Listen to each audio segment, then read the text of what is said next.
me.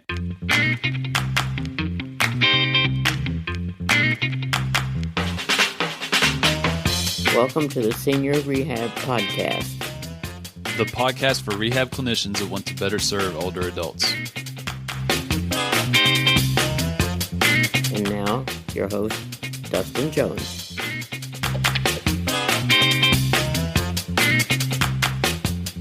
Kory Zimney, welcome to the Senior Rehab Podcast. Thank you for getting up at the butt crack of dawn with me this morning. Well, I guess if we want to call it dawn, it still looks dark outside here, but we'll call it dawn. All right. Well, I'm excited to talk with you. You've got quite the reputation in the pain science world, and for me, this has been a terrible struggle in how to implement some of this new theory, or not, I shouldn't say new, it's been around for a little bit, but it's starting to reach the masses. But implementation is a really tough part for me in home health, but than many others. So I'm excited to pick your brain a little bit. But before we kind of jump into that, could you give us just a quick background on your PT journey up to this point? Yeah. So I graduated many moons ago, I guess, back in 1994. And back then, graduated from the University of North Dakota. Thought I had I had an excellent education, but it was obviously more joint tissue based, as most programs were at that point in time. Practiced for many years, and obviously went to multiple Con Ed courses, always kind of kept trying to find that magic bullet that was going to fix the next person, and kept going and kept searching and searching. And I've kind of got to the point where I think a lot of therapists do after a while, and recognize, where is that magic bullet? What am I missing? I can get a lot of people better, but there's still some that don't. And during that time frame, I was starting just to do some more reading on my own. Got reintroduced to this thing called a nervous system that I'd kind of forgot about, that there was a brain and a nervous system when I was learning about muscles and joints and fascia and all those kind of things. And just getting on the internet, and I took a course from Adrian Low, and it obviously turned my world, I wouldn't say upside down, but I think turned it in the right direction, and really started diving me down about the last 8-9 years or so, really trying to understand pain just a little bit further. Yeah, and what it means, so through that process, I'd finished my DPT, my transitional DPT from Des Moines University. Started doing some adjunct teaching here at the University of South Dakota. 3 years ago, they had a full-time position open up, and decided to jump more from the full-time treatment world and then into academics to start doing a little bit more research and teaching students and things like that. So I've been here at the University of South Dakota for going on my 4th year now, and having fun teaching the students and really kind of doing more research and exploring all those things. So there's the quick down and dirty, I guess, of my travels. I like it. And for the listeners that follow this show, so Kory Zimney is a colleague of Becca Georgie. She did the episode with the Senior Games athletes. So we got a little connection there. I want you to try and explain, or try and introduce the listeners to Adrian Low. He's been mentioned several times throughout this podcast. I haven't had him on, but his work has been mentioned. If someone has never heard of Adrian Low, how would you describe that man? Adrian, well, it's been just been so much fun. I mean, Adrian and I have become close friends, I would say. Obviously, I learned a ton from him early on. We started to do research. I had an opportunity just to travel with him, learning how to do weekend courses and stuff. And he's just been just so instrumental just in my development in so many different ways. And we've actually become very close friends. He's got a strange South African accent, so you can always tell that. I think that always makes him a little bit smarter. Yeah. He's just one of those people. He's got so much energy, so much passion for our profession, and just this ability that we can potentially maybe change how pain is treated, how pain is taken care of, especially here in America. He's got more energy than a lot of people combined together, which makes it fun. Yeah. And if you get an opportunity to hear him speak, he'll make you laugh. He'll make you think. But most of all, you're going to learn a lot of things. And he has a way, I think, and what for me about the pain science stuff, it's one thing to understand just the neuroscience of it, which is great and it's important. But I always kind of liken it to it's one thing to know anatomy, but you can't treat somebody on Monday morning just by knowing anatomy or physiology. You have to be able to put that into a clinical applicability to be able to use it. And really, that's what I think Adrian, obviously he's worked with David Butler for many years and things. He got to know Louis Gifford before he passed away, just through email and phone conversations. But Adrian's really been able to use all that he's gained from other people and just from his own. I mean, clinically, he practiced using this stuff for 15 years and stuff before he kind of dove more into just doing the weekend teaching courses and stuff, but just using it and really trying to put all that into ways to make it useful on Monday morning when you're actually treating a patient. Yeah. Yeah, and I would echo all the things you just said. I don't know him personally. The only interaction I've had with him was at CSM this past year, 2016 in Anaheim, and he packed the house and gave just an amazing lecture. And I mean, you're not joking when you said he'll make you laugh, he'll make you think. I shed a tear. The man made me cry during that talk, and it was just super impactful. But then again, you mentioned the challenge of Monday morning, of implementing those things. So I'm curious to know, when you came across Adrian in this more modern pain science, what setting were you practicing in? So I actually, I was working an occupational medicine clinic primarily. Mm-hmm. So pretty much all I saw was acute injured workers. Obviously, a lot of them had chronic issues overlaid with them, and a lot of psychosocial problems, yellow flags, obviously, that appear just with any time you're injured at work. And so that was my primary treatment role at that point. Like I said, I had worked in community-based hospitals for years, so most of my background had been just your typical outpatient, more rural, kind of somewhat suburban. Sioux City's a town of a little over 100,000 where I live at. But, obviously you'd see anything from the high school kid all the way up to the 80-year-old that maybe had a TIA or a stroke or a total knee, and then obviously everything in between. So that was really, my background was really this general kind of orthopedic background. But I'd also, obviously in the hospital, you'd cover weekends and do acute care, help a little bit here and there if home health needed somebody, because a lot of the hospitals, that's what you did. You had to cover wherever was needed. We had a rehab unit. So, but primarily when I did most of my stuff, it was more in that outpatient orthopedic, but really with the acute work injuries. Okay. So say, you go in on that Monday morning into the work hardening setting that you found yourself in. If you just kind of transport yourself back to those times, to that Monday morning, what were some of your biggest struggles in actually being effective in education with patients? And for me, I think it was one of those things. It's such a, and I talk at courses and stuff, and it's like any other technique that I think we learn.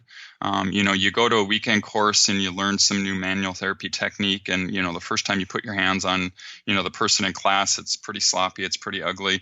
By the end of the weekend, you practice it a bunch of times on multiple different people, and you're getting a little better at it. You go back to the department on Monday, you take every coworker that you got, you put them on their side and you crack their back or do whatever you have to do. And, patients that are coming in for an ankle problem, hey, I learned this new technique on your back. Do you mind if I'd practice it on you? So we practice it on everybody. And so by the end of that, after a period of time, we get fairly decent with the technique. With the pain education, I think the hard part with it is the practice end, because it's really awkward and weird to say, hey, do you mind if I explain to you how pain works? It's just not something that you practice, and it's kind of a weird thing that, you think of exercise, you think of manual techniques, and we practice how to deliver those, how to use those. But how do you deliver good education, which good education you give to every patient?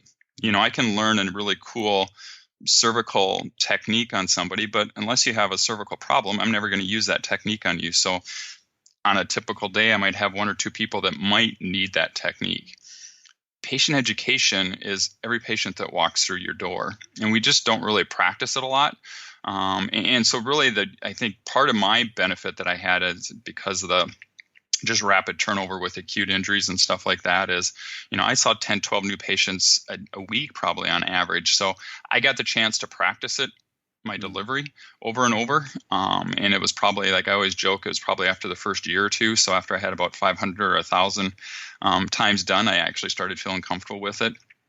And so I think that's the biggest thing, is just to get good at it. Just like anything, you have to practice it and you have to listen. And it's a lot of reflective learning.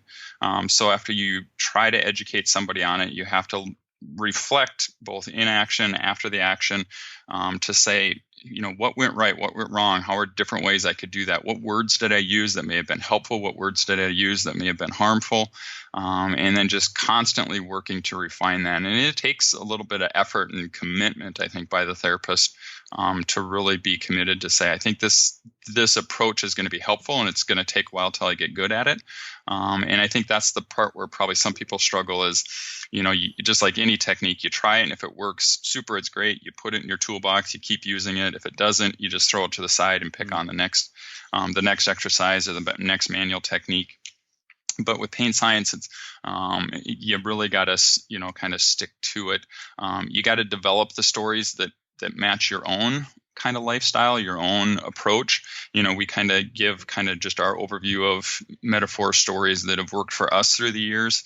But really, to make it work for each individual, is you have to find ways to make that work for the patient in front of you. Just like any exercise or anything, there's 5,000 different ways to strengthen the quad, but you have to come up with the right way for the person that sits in front of you. And pain science education is similar. You have to come up with the right story, the right metaphor for that patient, for what they need to hear, and how they need to hear it, and recognize sometimes it takes repetition. It takes just putting slight twist to it. I always kind of laugh sometimes with patients. You'll think you do a great job of educating them. They say they get it. Of course, the next day they come back, they still don't get it. So you try it a little bit different way, and then you try another way, and then you're about your 10th metaphor and you run out of them. So you go back to your first one over again, and they're like, well, why didn't you just tell me that in the first place? That makes sense now. And you're thinking, I did tell you that one, but that's just education. Patients aren't going to get everything the first time. It's just a gradual kind of sprinkling, a dosing, just like with exercise that we have to do with our patients. So I think that's the challenge with it that people find, is how to find that right dosing. There is no magical formula, at least not yet, that we've been able to find, and I doubt there really is. It's that constant interaction that you have to develop with that patient. We talk, therapeutic alliance, and really understanding how much information they need and how little they need, and that probably is kind of, quote unquote, I guess, part of the art behind it. There's obviously science behind it, but if I'd have to call the art form, it's trying to be able to figure out how to use all that science based off of that individual in front of you. Yeah. I have a couple questions from that. The first one being, the repetition, the, trying different things, and just the time that you put in to develop the skill with this. This is a somewhat vague question, but if you could just share in general, what are things that you are observing for or really trying to pick up on that will influence how you communicate to a patient or what you communicate to them? Yeah. And so much of that, I think, is really understanding that patient. Obviously, we talk, to diagnose a patient, so much comes from the subjective history, and I'm Maitland trained. And so, you were taught to take a solid subjective, because that would lead you, 80% of the time to what it is they have going on with them. And I think really pain science education, it's the same thing. You really listen to their story. And really, I make notes of, the yellow flags, and really listening to all those things where maybe they have something that's that I have to dive into a little bit deeper. The doctor told me I had a slip disc, or I heard it on the internet. So anything that they tell me that I recognize, okay, there might be something that's inaccurate, or that might be driving fear a little bit, or catastrophization. It's areas that I'll want to explore with them a little bit more. And because I want to dive into those areas to kind of get a better feel for what their beliefs are, what their feelings are about that, how that may or may not be affecting them. So really listening for those things, and oftentimes just letting them say those things and not interjecting early on, and just kind of making notes on my sheet. And then I'll come back, and then when I go through, and usually typically my format is to get all that information, dive in a little bit deeper. And again, not necessarily to educate then, but just to gather all my information, go through, do my solid objective examination. And then diving into probably my favorite question is, what do you think is going on with you, or what do you think you need to have fixed, and to dive into that a little bit. And then I'll start to say, do you mind if I just take a few minutes to tell you how or why you're so sensitive? And then I start diving into those, what we call those yellow flag areas, those things that I might need to educate them on a little bit, and slowly just start chipping away at those things that they have. Some of them you can tell are deep held beliefs, and you got to go a little bit softer, a little bit easier. Others you can tell they have huge questions on, and those are a lot easier to dispel those myths, maybe a little bit quicker with some people in that area. Yeah, that's really helpful. I've also wondered too, when you talk about how you think, how you reason, and how you implement some of this education. Part of me feels very inadequate to do that, just from kind of the personal standpoint. But then I wonder too, from the professional standpoint. I know, some people, this is a big issue with them. But say there's someone like me that's very, I guess, insecure would be a word in speaking to people about this stuff. And mainly, personally speaking, I worry about the words that I say, because I'm on the back end of healthcare, and home health. And some of the words that people have heard further up the chain, usually from, physicians in the ER, or, just a 5-minute interaction with the physician that has literally, caused so much damage and impacted their life in such a big way. I'm so fearful of being that guy. So, to that fear, what would you say? Am I qualified as a doctor of physical therapy to have these conversations with our patients? Oh, yeah, absolutely. And the reality is, I think we're, that's why I think Dr. Patrick Wall said therapy is really the sleeping giant. And when it comes to treating patients in pain, is we're probably more qualified than anybody else. Because of a few things that we have the ability to do.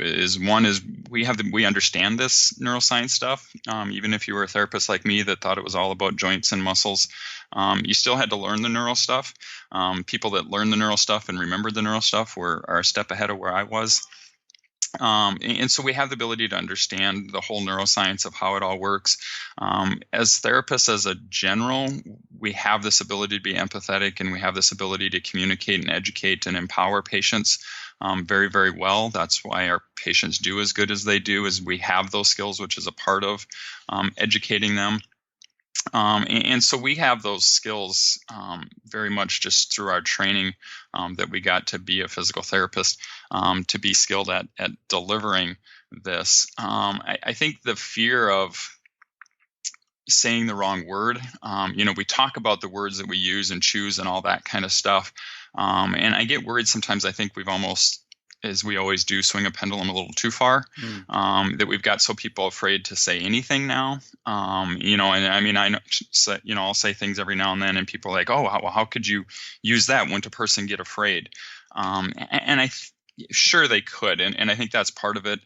You have to watch your patients. But if you say something that kind of shocks them or fears them a little bit, you should be able to kind of notice a little bit of change in their eye, or their facial expression. And then all you need to do is just explain it a little further. The problem in healthcare is we say those things, and if we're not being mindful and not really paying attention to the situation, the patient has that feared look on their face, and then we just continue going on, and we don't back up and try to iterate and say, well, let's yes, you have this area that might be, you say the word tore, you tore your rotator cuff, and they get that feared look, and don't worry about it. A lot of people, quote unquote, tear. It's nothing, and you can go back and try to re-explain it with some more depth to try to kind of calm the situation down and stuff. So I think instead of being so fearful of saying the wrong thing, that I think you're going to probably, if you're mindful and aware of it, you're going to say more of the right things. And sure, we're all going to maybe say something that, quote unquote, could potentially be, a word that kind of harms or becomes hurtful to a person. But if you're mindful and you keep working at it and stuff like that, I think that's going to be very minimal. And when you do, I think you'll become more aware when the patient starts to maybe sense that, and then you can just back up and re-educate a little bit further, give a little bit more context to it and things. So I think if you, like I said, if you really are wanting to do this and you've done some of the study, absolutely you're qualified. Don't be so fearful to not do it. Just do it, but just be aware as you do it. And if you see something that they look a little fearful or something, just add in a little more explanation and to get that moving back the direction you want it to. That makes me feel so much better, Kory. Thank you. I want you don't have to share, but I am curious. Do you have just a patient story that has really stuck with you in terms of a big mistake that you made that would be a good teaching point for someone like me?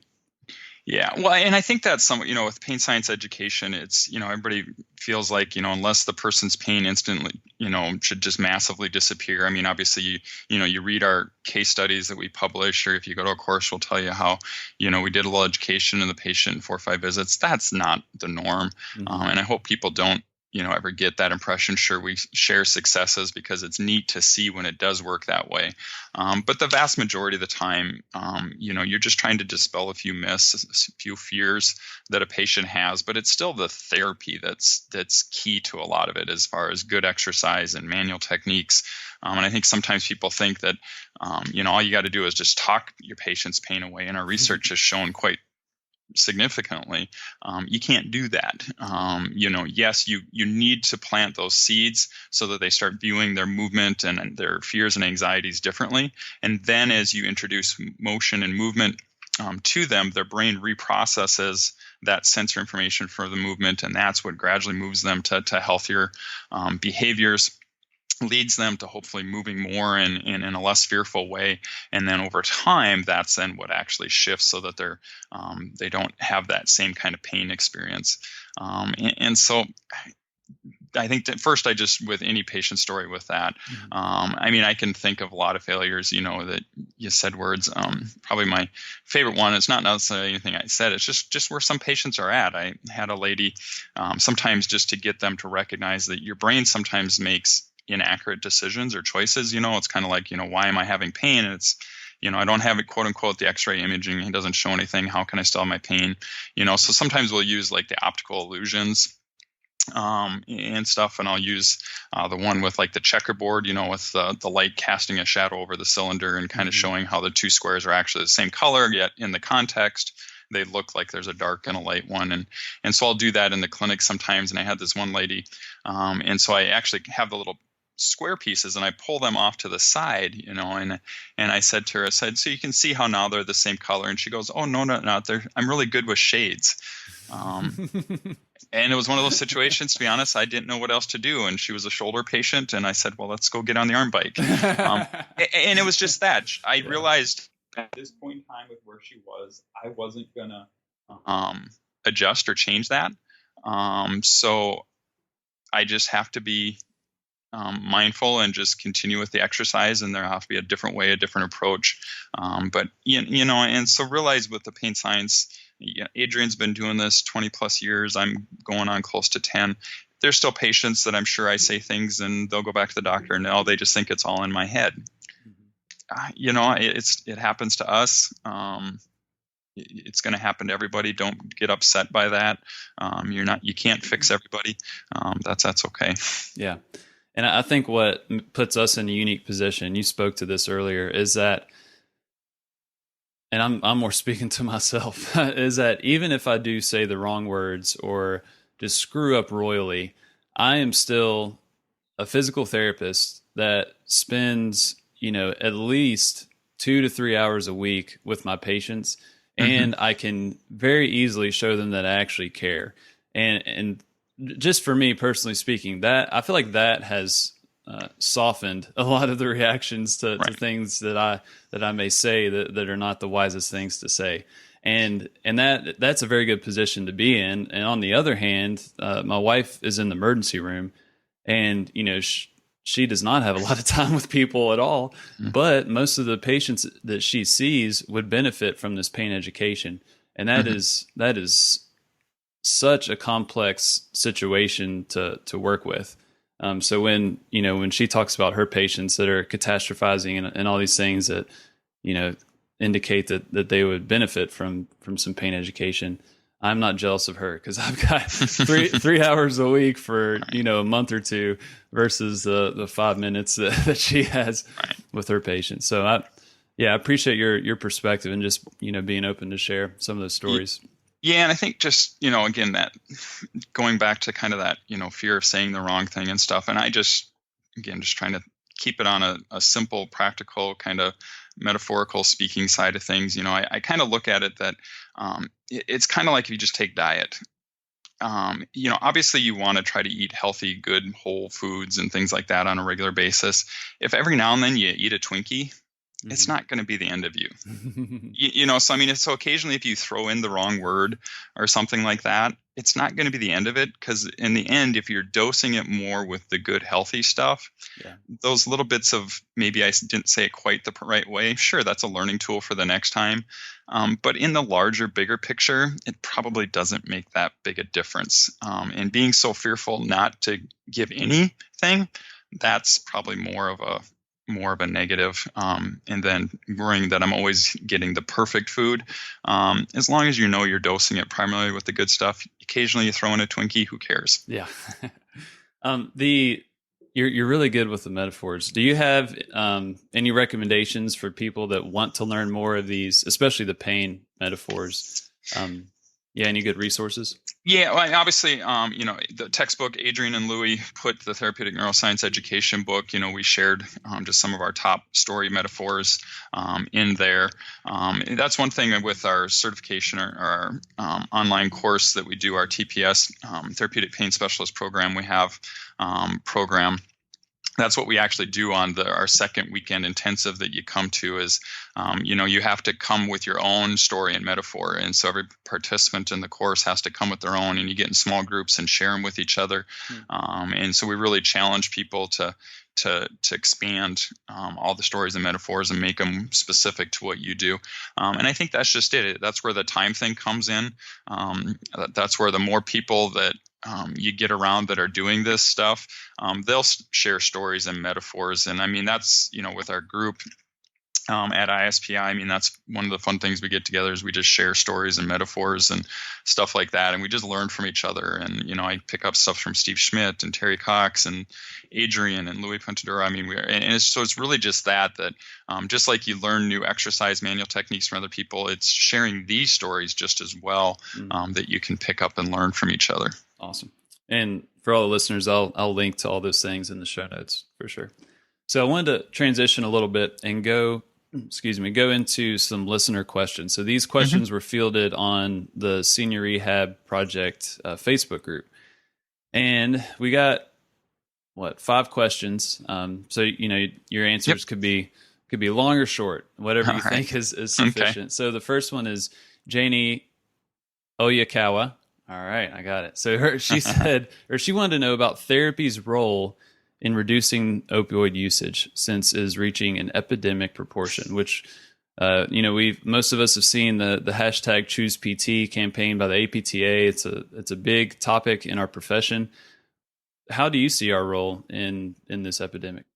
Yeah, again, going back, I think, when Patrick Walley, actually what he called us was the sleeping giant in the treatment of pain. And I think that's just it is that with the number of therapists, with the skills that we have, the ability to educate and teach healthy behaviors such as movement, mindfulness, all those kind of healthy things that are helpful in pain, and our ability to understand it, our ability to educate patients.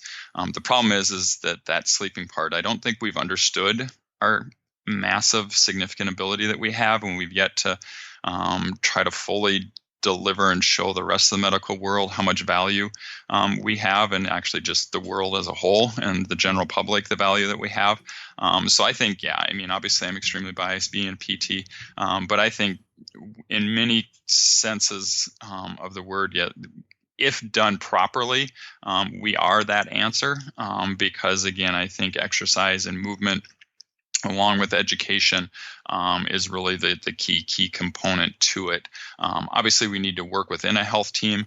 There are patients that are going to need further psychological or counseling type situations. There's patients that will still maybe need some medication use, and maybe they need to taper or to change or alter their medications and have it monitored closely. So a good physician that can skillfully deliver that medication and control and monitor it.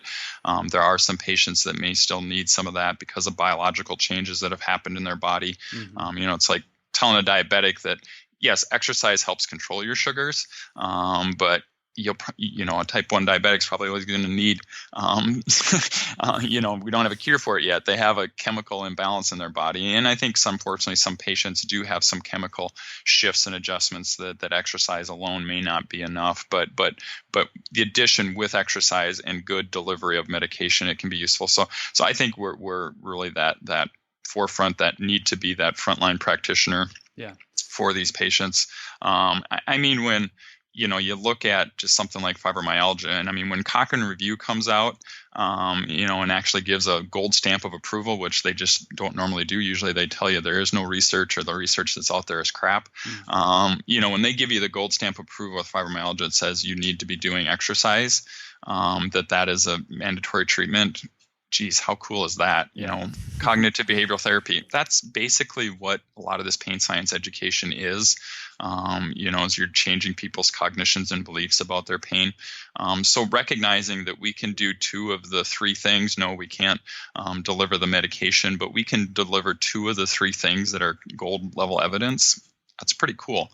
That we have that ability. And it's, and people get worried that, the cognitive behavioral we shouldn't be getting in the psychology.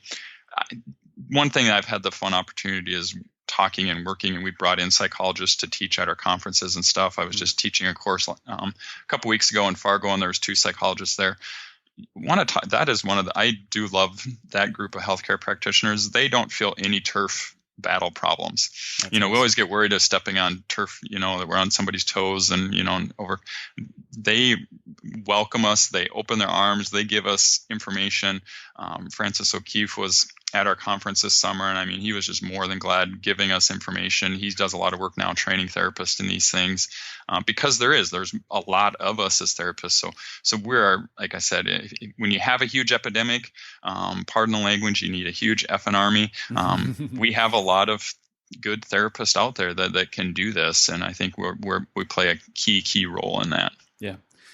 Yeah, and I'm glad you you echoed the need for the interdisciplinary team, because it is very, I don't know, just from my observation on the interwebs and particularly social media, it seems that we can easily oversimplify the issue in saying, just choose PT. That's all you need, to fix all your problems. And, that's just not the case. And I've mentioned my wife several times. This is just a big conversation we have, because she is, in the ER dealing with this, the front line, of, giving Narcan to a patient that's, OD'd, and then the next person is dependent on opioids. So she's in the thick of it, and we are as well. But just to see how incredibly complex this problem is, to where we need a team approach, and everyone's got to be at the table to help these people. But I do want to dig in a little bit more. If I recall, your interview with Jimmy McKay on the PT Pintcast, which is awesome, by the way. I think you said you work with medical residents. Is that correct? I did, because the part, obviously, here at the University South Dakota, we're tied in there.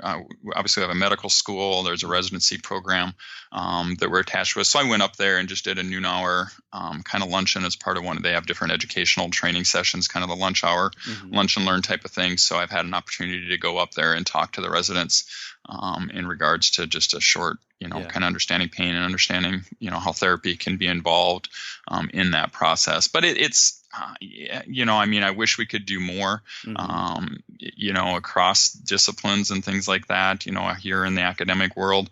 That's one of my goals, coming here to USD is, first within our health sciences, I have a little bit more opportunity, and I'm starting to spread, pushing that information out. We have an addiction studies program, and I've been in contact with him and talking how therapy can be involved. I now teach the neuroscience, so I get to do a lot of pain education and understanding pain neuroscience.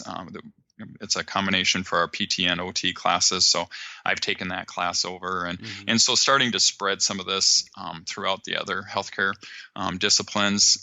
Eventually, hopefully, maybe getting into the medical school. Yeah. We'll see how that goes. Yeah. But again, I think it's just, it's going to take time. I think it's headed the right direction, but hopefully we can get more and more disciplines really understanding this. That was exciting. I was, like I said, I was up in Fargo, North Dakota at a hospital. I was there a year ago, and I did our therapeutic neuroscience education course. And this year I went back to the same place, and they had one PT that was in the room because she had just graduated 6 months ago, so she hadn't been to the first one. But the rest of the room was full of their pain program, which was nurses, like I said, psychologists. Wow. A physiatrist, a nurse specialist, and things like that. So it was a fun audience because there was more of the other healthcare providers than there were PTs. I definitely felt like the outcasts, but it was good. Like I said, to see that we can, it really does have to be this team approach. Pain is too complex to think any one discipline can master and solve it. That's never going to happen. Yeah, that's encouraging to hear all those different disciplines interested in it. So thank you for getting out there and speaking to those people. So. Next question is from Matt Danzigers. He has a blog titled ptbraintrust.wordpress.com. I've read a few of his articles on here. Solid guy.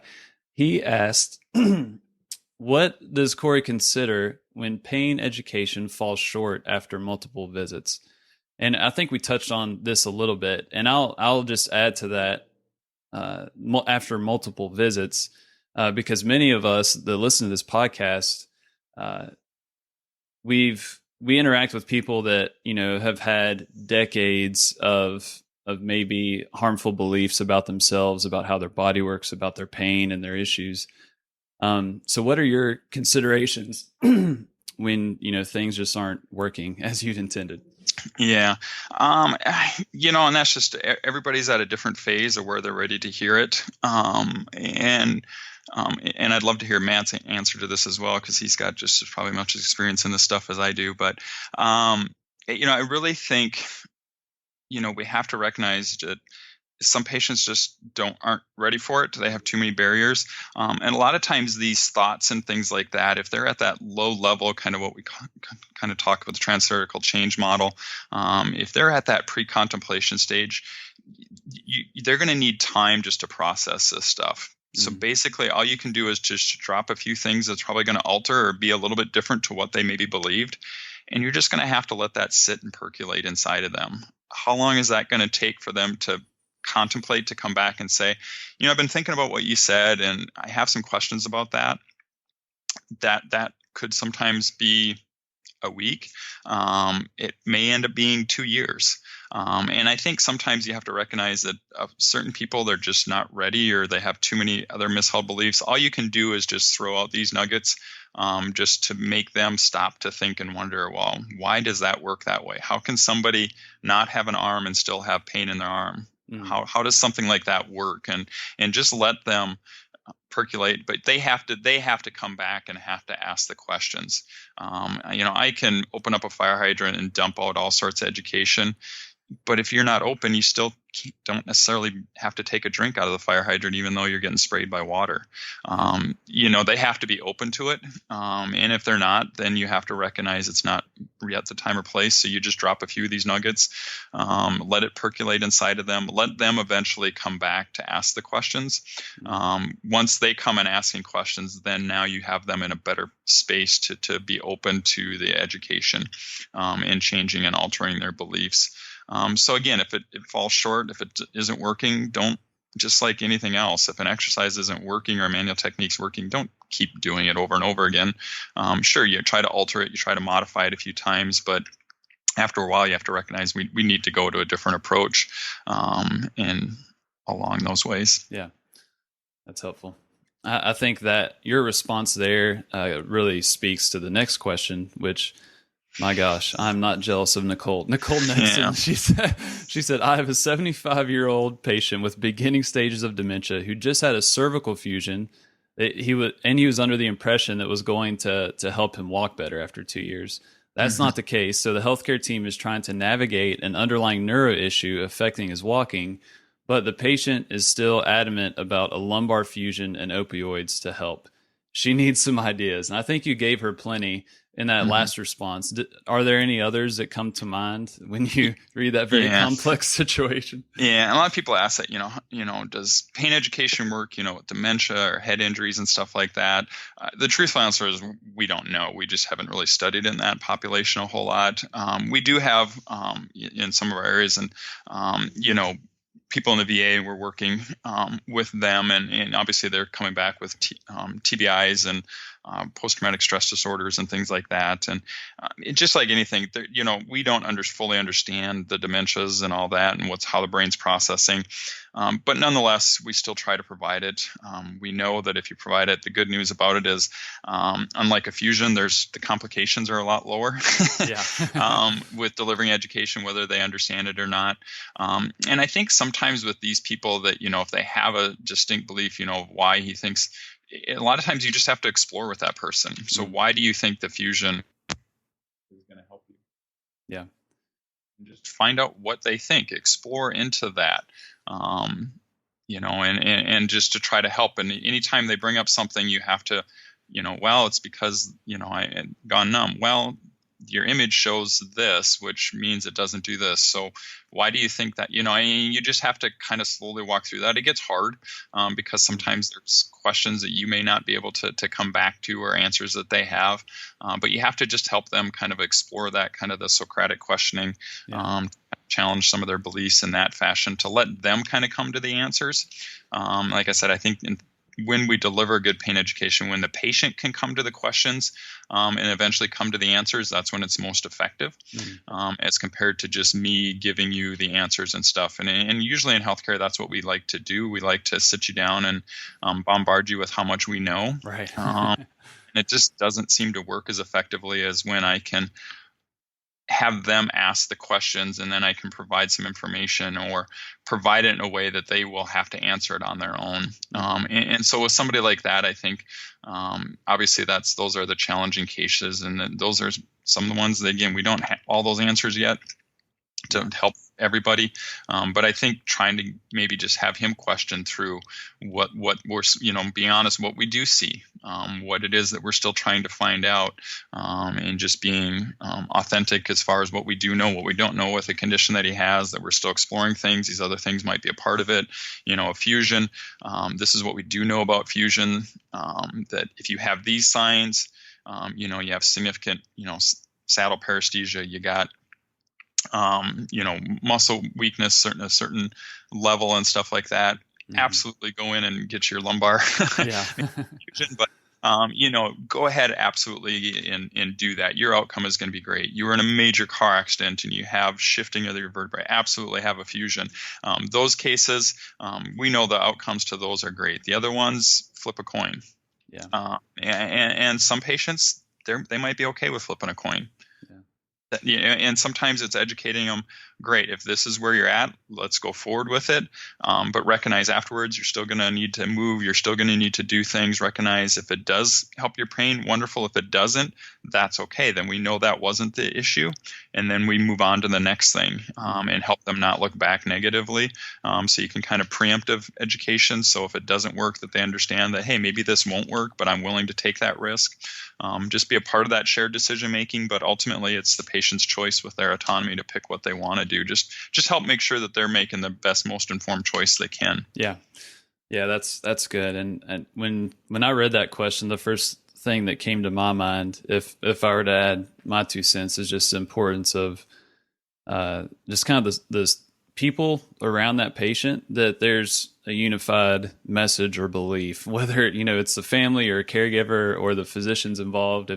If there's a way to for you all to have the same perception of this patient, of seeing that lumbar fusion may or may not be the best thing for him, but just the pain education and further going down that neuro route of seeing what's going on could be helpful. But yeah, Nicole, I'm not jealous of you one bit right now.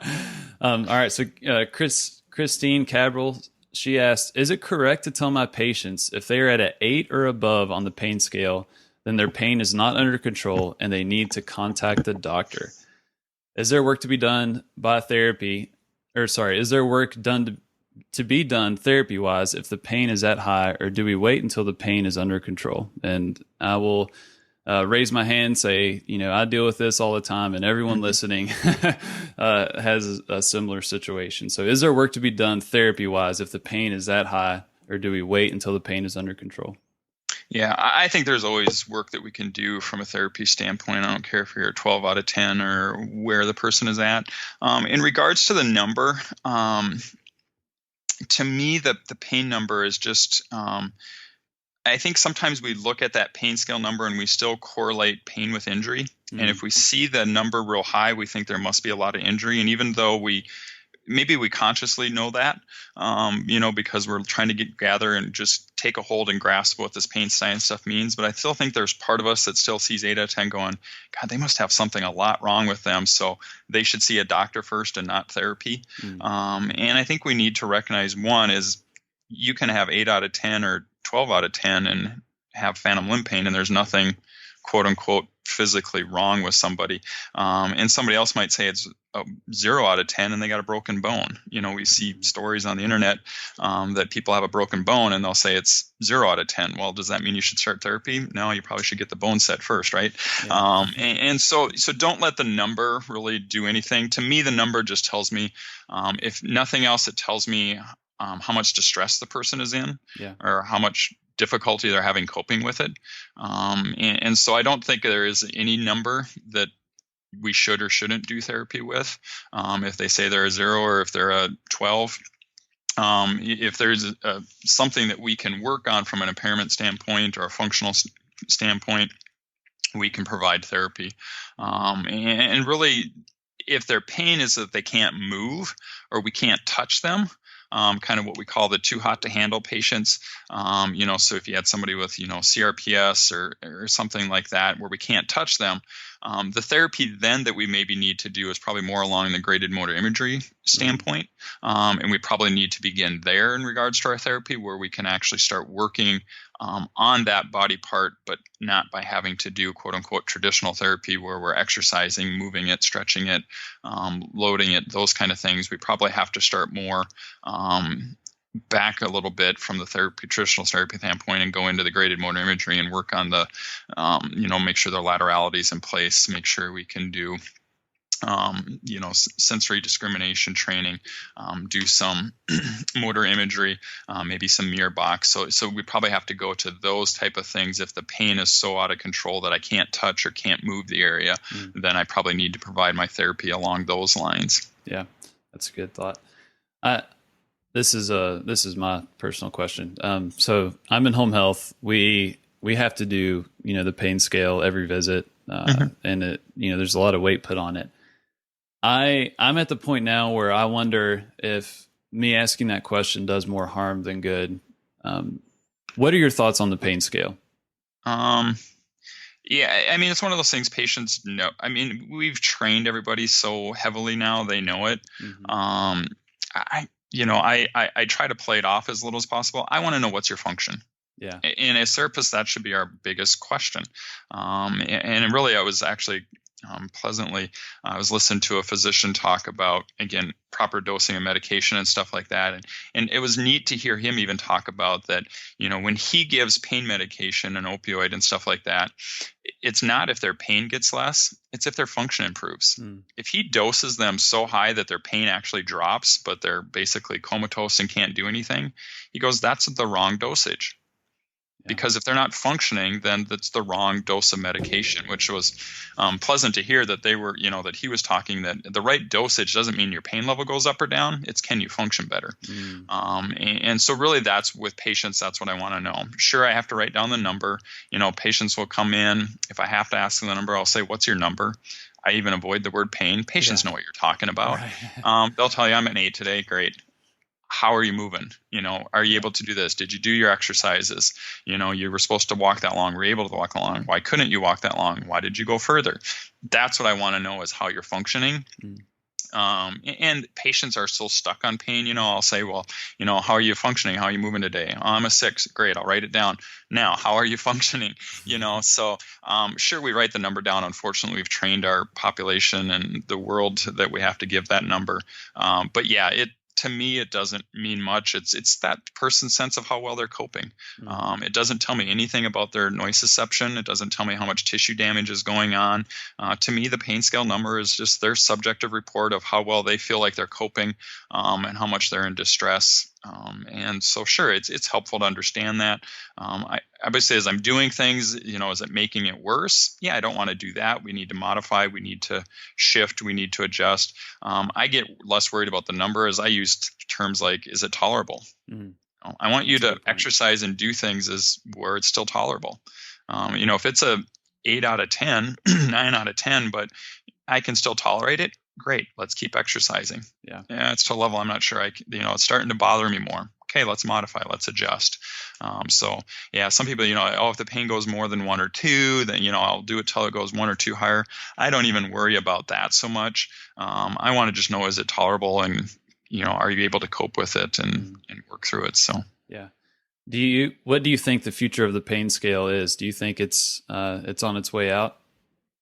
No, I mean, it'll be around forever. Yeah. Hopefully we use it. Like I said, it still tells me if the person's coping or handling their situation. We have to recognize it's not a scale of how much tissue injury you have. It's not a scale of how much nociception is going on in an individual. It's more of a scale of their subjective experience of how much distress, how much problem or difficulty they're having. That's really helpful. And just take it as that. Yeah. That's super helpful, because we often do, ask what that number is and think, oh my gosh, they're at 8 or 9, something's wrong. But it's, and just because the number goes up doesn't mean they're damaging anything any further. Yeah. It just means that their body, for some reason, isn't coping, isn't liking what it is that you're doing. You're adding more fear, that the body's seeing the movement as more fearful. The body's and the brain are seeing it as something potentially more dangerous, and things like that. I mean, obviously within reason, if I'm bending somebody in half and throwing 500 pounds and they say their pain going up, yeah, maybe you're causing some damage then. I mean, obviously within reason. But again, if you're doing normal motions and movements and their pain's going up, you're not injuring them any further. Right. It just means for some reason their body is perceiving that as potentially more dangerous. Yeah. Why it sees it as more dangerous, that's what we want to try to figure out. Is it just that the load doesn't feel like they can tolerate it? We need to be a little more gradual graded in our exposure program with that. Maybe they have fears and anxieties about it. Maybe we need to shift their beliefs about it and gradually introduce, the load to them, whatever it might be. So the number is still, like I said, helpful. It's where they're at. Recognize the number it's going to fluctuate. That's normal. We always expect like a linear thing, like it's just going to go straight down or straight up. Even from a nociceptive standpoint, just from information, you have different cytokines coming in. You have pro-inflammatory and anti-inflammatory cytokines. Those come and go, even if it's a true acute injury, with true inflammation going on, that nociceptive information, as far as a sensory input into the system, should be constantly changing up and down, because you have pro-inflammatory chemical coming and anti-inflammatory molecules, the cytokines coming in and out constantly through the area to provide a normal healing process. So that's changing just the sensory input on a regular basis. It should yo-yo up and down. That's a normal response. We kind of look at it, if it's not going linear, that it's abnormal. Yeah. Well, really, if it was purely linear in fashion, that's actually, if anything, if you truly could measure nociception and measure that information, it would actually should yo-yo up and down. So that's a good point. So I want to be respectful of your time. We just have 2 more questions. So Nate Byford asked, and this is more of, just kind of the physical assessment. Yep. He said, are there any neurodynamic assessment accommodations for the older adult ortho cases? Yeah, I think, just positioning wise, I mean, with neurodynamics, obviously, we talk about, like head position and things like that, just as long as you're consistent, so if you have somebody that's got some major kyphosis or something going on, and you have to stack them up on 3 pillows, or if you're, they don't like to lay all the way flat, they got some hypotension or something, and you have to elevate the bed, just test them in that position and just always retest in the same position. Because really, when you're doing your neurodynamic assessment, you're just looking for changes. Obviously, if they have, shoulder issues, for example, like an upper limb 1, you're supposed to get into 90 degrees of abduction. Well, if they can't get their shoulder into that due to some arthritic, significant arthritic changes, you can always do the upper limb 2A, where you add in more shoulder depression.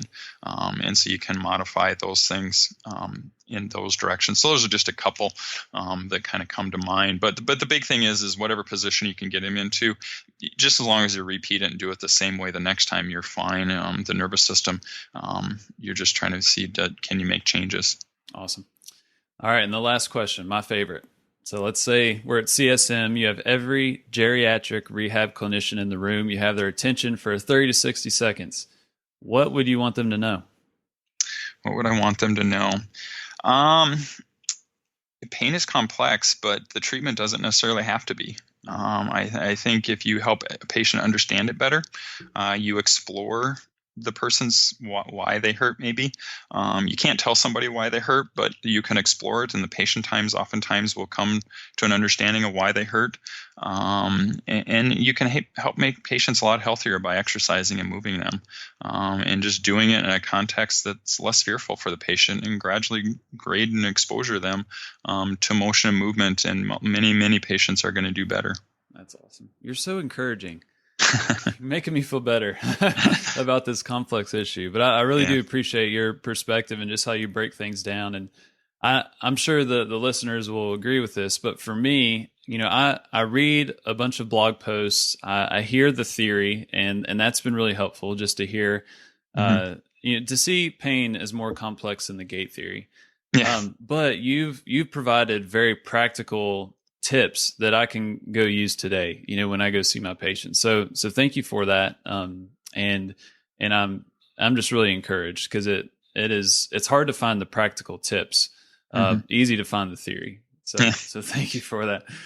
If people have any questions for you, want to learn more about your work, could you share a website or two and maybe a Twitter handle for people to reach out to you? Yep. So Twitter's at Zimney KJ, so Zimney KJ. And so you can find me on the Twitter sphere there. Blog-wise, the EIM blog, I probably about once a month, like I said, about every 3-4 weeks. Usually on Thursdays is when we do our pain science. So myself and we have other people on our team that blog usually on Thursdays on the EAM site. We'll usually have kind of a pain science information, so you can find me on there blogging occasionally. Obviously, if you're interested in more courses and things like that, you can go to our ISPI, ISPIinstitute.com website, and that's where the list of our courses and, like I said, our certification programs and things like that, along with other resources as far as some of the books that we do. You can get access to there, go to the optp site where the books are sold. And so there's resources there and stuff for them. All right. And for all the listeners, all those links will be in the show notes and can be found at seniorrehabproject.com. And once again, Kory Zimney, thank you for your time. Yes, thanks, Dustin. It was a lot of fun.